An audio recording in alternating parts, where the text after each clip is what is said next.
Hello. আপনি কে বলছেন? ওমা, ফোন তো আপনি করলেন। এই মোবাইলটা আমার, আপনি কিভাবে পেলেন? পাইনি, মাটিতে পড়েছিল, জাস্ট উঠিয়ে সম্মান দিলাম।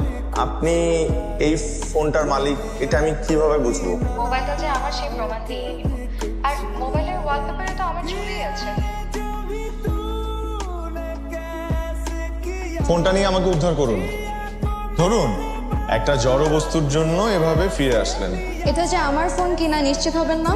কোনটা যে আমার আর কোনটা যে আমার না সেটা বুঝতে বুঝতেই তো জীবন পার হয়ে যায়। আপনি আসলে ভীষণ ভালো একজন মানুষ। আমি কি আপনার সাথে এক কাপ চা খেতে পারি? ভাইয়া শোনান, আপনি কিন্তু মোটেও ওর পক্ষ নিয়ে আমার সাথে একটা কথাও বলবেন না। যে বয়ফ্রেন্ড তার গার্লফ্রেন্ডের বার্থডেতে উইশ না করে রাত্রেবেলা ঘুমায় যায়, ওর সাথে আমার কোনো কথা নেই। আমি ওর সাথে কোনো কথাই বলবো না। তোর এই কাজটা করা একদম ঠিক হয় না। তোর জায়গায় আমি থাকলে সারা রাত জেগেই থাকতো। এই জন্যই না তোর কোনো গার্লফ্রেন্ড নাই, দেখছোস? এগুলো ঠুনকো অভিযোগ, যা ওকে গিয়ে মানা। লাবণ্য শোনো।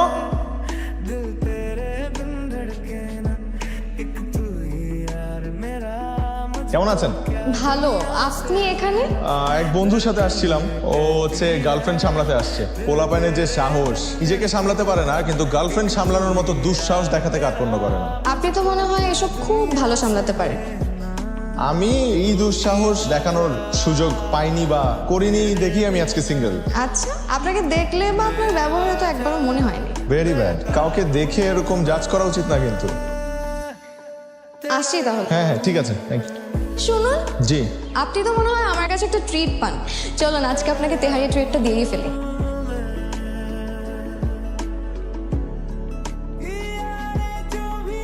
হ্যালো। আমাকে আসলে একটা সুন্দরী পরী কিডন্যাপ করে নিয়ে আসছে। কেন, তুই ছোটবেলায় পরীর গল্প শুনিস নাই? ছোটবেলায় তুই তেহারির গল্প শুনছিস, কিন্তু পরীর গল্প শুনিস না। দোস্ত, আমি আজকে আর পারবো না আসতে, তুই তোর মতো চলে যা।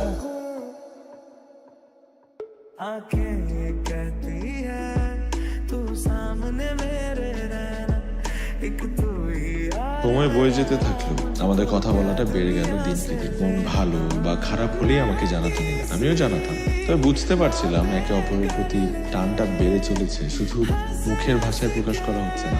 মোবাইলে ছোট ছোট লেখা পাঠাতাম, যা পড়ে নিলাম বেশ প্রশংসা করত। নিহিত স্বপ্নের এক টুকরো জোছনা কবু কি কারো অন্ধকারময় পথটার পরিসমাপ্তি টেনেছিল? কখনো কি জেনেছিল ছুটে যাওয়া মেঘগুলো হারিয়ে যেতে চায় শুধু পূর্ণতা পাবে বলে? আয়ান, আরে বসুন না। জন্মদিনের অনেক অনেক শুভেচ্ছা। অনেক অনেক ভালো থাকেন, সুস্থ থাকেন, এই দোয়া করি।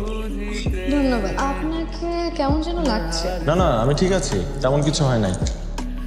আপনার তো গায়ে জ্বর, এত জ্বর নিয়ে বের হয়েছেন কেন আপনি? এই দিনটা তো প্রতিদিন আসবে না, আর আমি শুনেছি যে পছন্দের মানুষের কাছাকাছি থাকলে নাকি জ্বরও পালিয়ে যায়।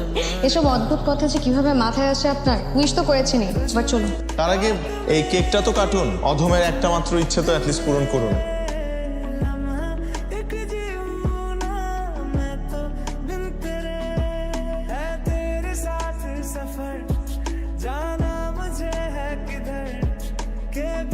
আয়ান আমার বাসায় বিয়ের জন্য চাপ দিচ্ছে।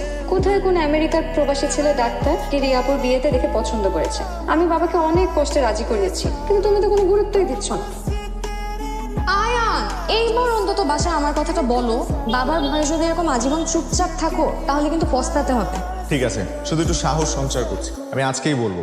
মনে থাকে জানো, আজকেই বলবা। আজকেই বলবো। ভয় যে কেন পাও তুমি? বাবা, মানে আমি আরে এত আমতা আমতা করছিস কেন? এটা একটা পুরুষ ছেলে না, পুরুষের মতো বোল্ড হ। না বাবা, কিছু বলবো না, এমনি আসছিলাম। হ্যালো। বাসা জানিয়েছো? না, এখনো জানাতে পারিনি, তবে জানাবো। তুমি কি চাও? আমি সেই ডাক্তারকে বিয়ে করে আমেরিকা চলে যাই? চাইলে বলতে পারো। না, আমি এটা কেন চাইবো? আমি তোমাকে প্রচন্ড ভালোবাসি। এখন আমি কিভাবে নির্লজ্জের মতো বড় ভাইয়ের বিয়ের আগে নিজের বিয়ের কথা বলি বলো? তুমি কি বলবে আমি জানি না, কিন্তু বাসায় না জানানো অবধি তুমি আমার সাথে কোনো প্রকার যোগাযোগ করবে না। ফোন রাখি। মা ব্যস্ত? না রে, কিছু বলবি? হ্যাঁ, তোমাকে একজনের ছবি দেখাবো। ছবি? কার ছবি? মাশাআল্লাহ, আমার ছেলের পছন্দ আছে বলতে হবে। মা, এখন তোমাদের ওর বাসায় যেতে হবে। এখন মানে তোর বড় ভাইরই তো বিয়ে হয়নি। মা, ওর বিয়ের জন্য বাড়ি থেকে খুব প্রেসার দিচ্ছে, তুমি প্লিজ একটু ম্যানেজ করো না।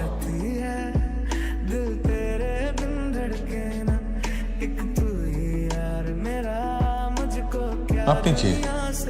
এ তো আমাদের মেয়ে নীলা।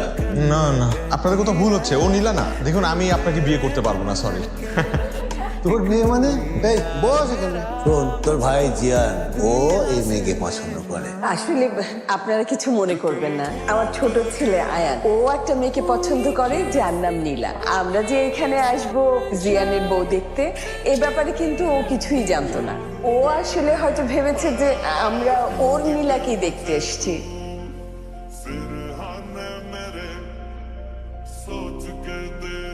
হ্যালো, অনেক বড় ঝামেলা হয়ে গেছে নীলা। এতক্ষণে ফোন দেওয়ার সময় হলো তোর? এদিকে যে আমি সবাইকে অপেক্ষায় রেখেছি, এতবার তোকে ফোন দিলাম তুই ফোন রিসিভ করিস নাই, আমার বাবা তোকে এতবার কল দিল তুই ফোন রিসিভ করিস নাই। ওটা আঙ্কেলের নাম্বার? শোন, তোকে আমি বিয়ে করব না। তোকে সামনে আমি পেয়ে দিই, তোর পিঠে চামড়া বের করে আমি আমার হাজবেন্ডের ওয়ালেট বানাবো। নীলা নীলা নীলা, আমার কথাটা একটু শোনো। এখানে অনেক বড় একটা ঝামেলা হয়ে গেছে। আমি অন্য নীলার বাসায় চলে আসছি। যে নীলা তুমি না, মানে আমার বড় ভাই আরেক নীলাকে পছন্দ করে। আমি ভেবেছিলাম যে নীলা তুমি নীলা। নীলা, আমাকে মাফ করে দাও প্লিজ। তুই থাক তোর ভুল নিয়ে, তুই ফাইজলামি করছিস এখন আমার সাথে। আল্লাহ হাফেজ, তুই আমাকে আর ফোন দিবি না, ফোন দিবি না আমাকে, খবরদার। নীলা,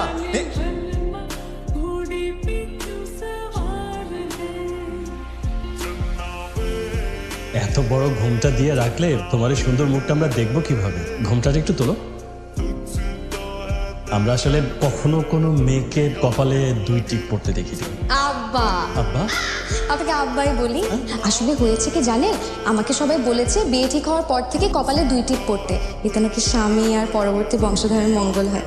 এখন আপনার নাতি নাতিরা ভালো থাকবে, এটা আপনি চান না আব্বা? ঠিক আছে তোমার কথা, বাট আমি ডিউকের ভাই আর আমার ওয়াইফ। নীলা, কি চাতা বলছিস? অব হতে যাবে কেন? তোর পাত্রের বড় ভাই।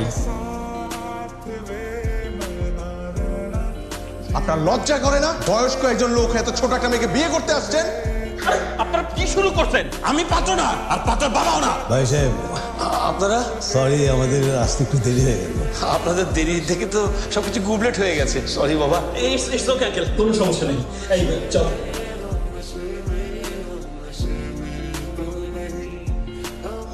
বাহ বাহ, বেশ মানিয়েছে দুজনকে। কালারটাও সেম সেম। কি বলেন ভাই সাহেব? ঘটনা হয়েছে, আজকে আমরা আরেক বাসায় গেছিলাম, আরেকটা মেয়েকে নিয়ে। আমার বড় ছেলে, ও থাকে কানাডায়, ও ওই মেয়েকে পছন্দ করে। ঘটনাচক্রে ওর মেয়ের নামও হচ্ছে কি নীলা। এখন এই নীলা ওই নীলার নামে নামে বিভ্রাট ঘটে গেছে। আমার এই পাগল ছেলে মনে করেছে ওর নীলার বাসায় আমি যাচ্ছি। আমি তো জানতাম না ঘটনাটা, আজকেই জেনেছি ওর মার কাছ থেকে।